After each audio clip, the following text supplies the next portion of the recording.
On Twitter, Arnaud Betrand, who is some kind of millionaire, wrote an article on China,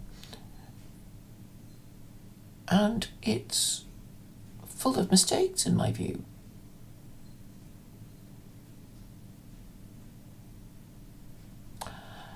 His tweet says, "This is probably the single feature that makes China most unique as a civilization in human history. It is pretty much the only one where religion never had a say in political affairs." Hasn't he heard of Chinese ancestor worship?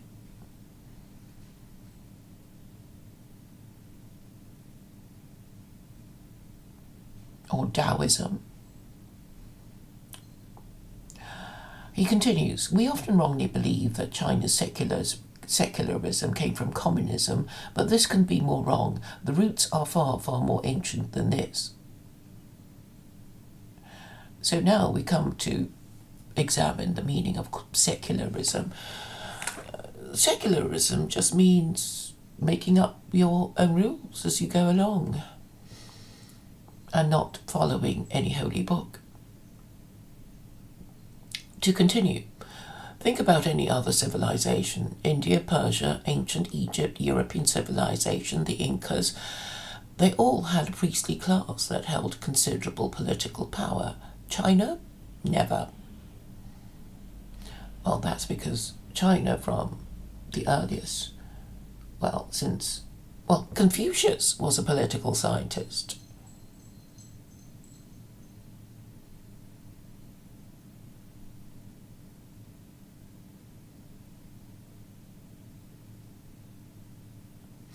So, is it to do with having a priesthood? What are priests? They're there to perform some ritual, and it would be religious, and I suppose they would be skilled in the performance of it. They would have, special uniforms and look impressive and have a degree of showmanship.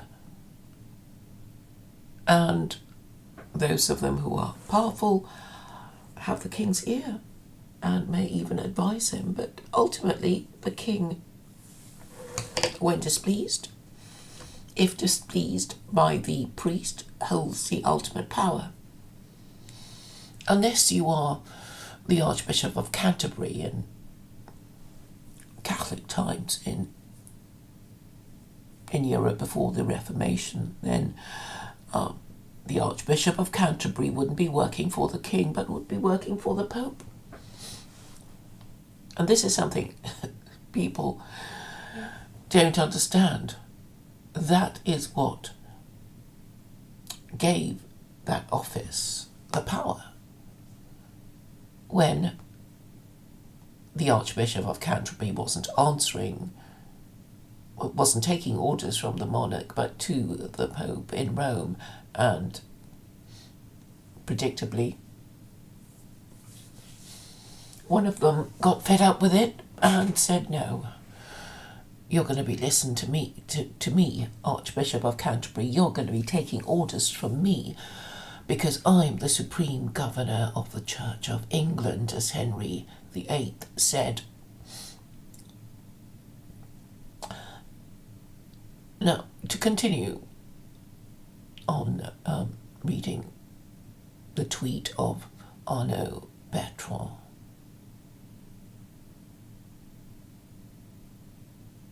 So he was talking about the priests having considerable political power, but in China, never. He continues, "Never ever? Actually, China in its very early history had a brush with theocracy during the Shang dynasty in the 2nd millennium BC, and it is precisely this episode, or rather what came afterwards, that decisively delinked religion from governmental affairs. How so? Because around 1046 BC, the Zhou overthrew the Shang and immediately faced a big problem of legitimacy. The Shang had claimed to rule because heaven had chosen them. If that were true, then the Zhou had just committed the ultimate act of sacrilege. How do you justify going against God's will? The answer to the Duke of Zhou, who can thus be credited as the perhaps unwitting inventor of secularism, came up with what was essentially to say that heaven's mandate is not a birthright but a contract, conditional on the virtue of the ruler and good governance.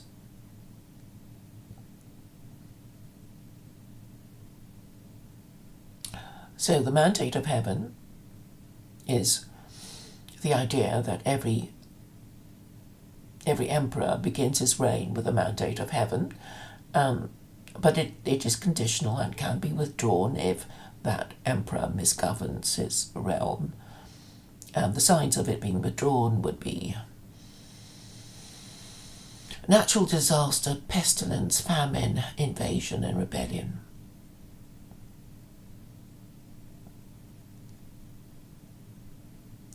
To continue, it might not sound like much of this idea completely changed the whole equation. Suddenly, the legitimacy of power didn't rest on God's will, but on man's moral judgment, on whether the ruler had virtue and governed well, which meant that ultimately the people, as opposed to a god, became the arbiter of whether a ruler is legitimate. I mean, the whole deal is that God does not, appear like a genie to do stuff, even though the adherents of the Abrahamic religions think, the Holy Ghost comes to perform miracles.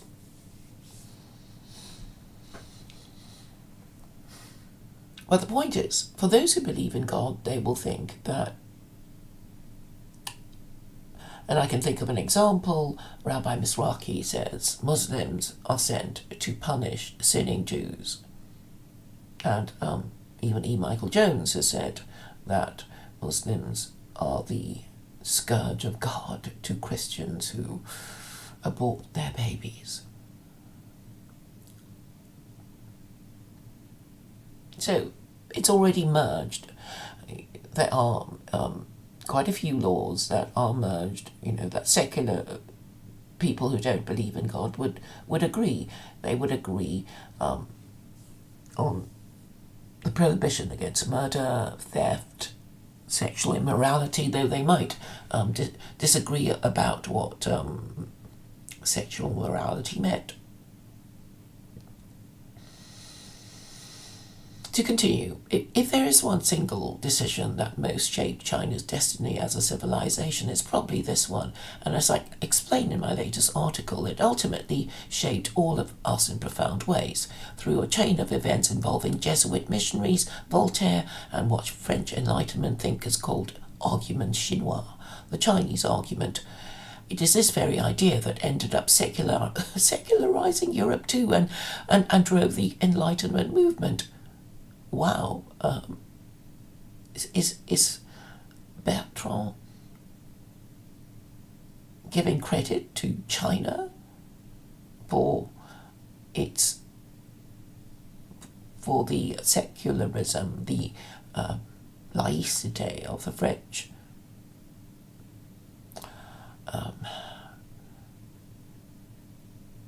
Well, if you want to look at things in a binary way, then you either believe in God or you believe in making up the rules as you go along. So I don't think this idea is peculiarly Chinese, but it's logical and actually indisputably true to think that in humanity there are two schools of thought really on the matter, which is that either God controls everything or we humans have to make our own arrangements as we see fit, ignoring divine revelation as superstition and fraud. And then he continues, that's a topic of my latest article, The Origins of China's Secularism, how it shaped 3,000 years of Chinese civilization and why, from being a belief in nothing or an absence of belief, as is all too often depicted, it's on the contrary a faith in humanity itself. Well, it's faith in the ability of the Chinese to govern themselves through their ideas and their policies and their political scientists. So let us read some of this article on Substack. It is behind a paywall, therefore it will be quite a short reading. And the title is The Civilization That Never Needed God. This is probably the single feature that makes China the most unique as a civilization in human history. Now, you are either unique, or you're not unique. You're not, unique, uniquer, uniquest. So many failures of logic. It is pretty much the only one where religion never had a say in political matters. So, what does he mean by religion? As I was saying earlier, that there is Chinese ancestor worship. It is considered a religion. It is the religion of frightening Chinese people into marrying and having an heir and a spare.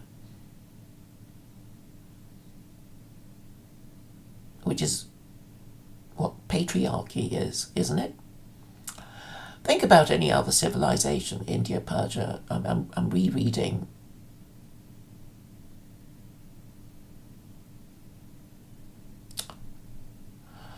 I seem to be rereading what I've already read.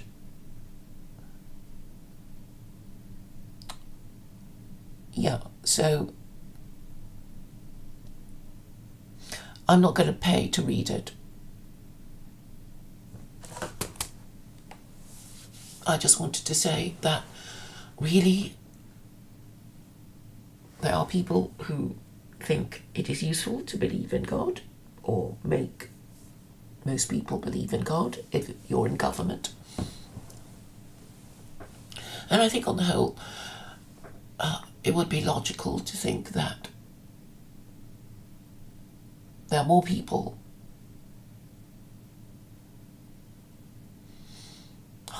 what am I trying to say?